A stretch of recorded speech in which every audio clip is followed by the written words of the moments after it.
коллективная историческая память и делает людей народом.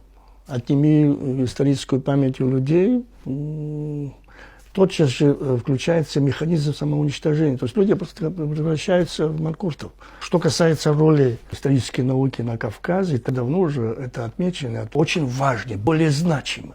Свойственное вот кавказским народам необостренное чувство уважения к своим предкам, глубина исторической памяти, зафиксированная в исторических преданиях, генеалогиях, эпосах, да? И вообще особенности национальной культуры кавказских народов обусловили формирование самосознания, тяготеющего к истории.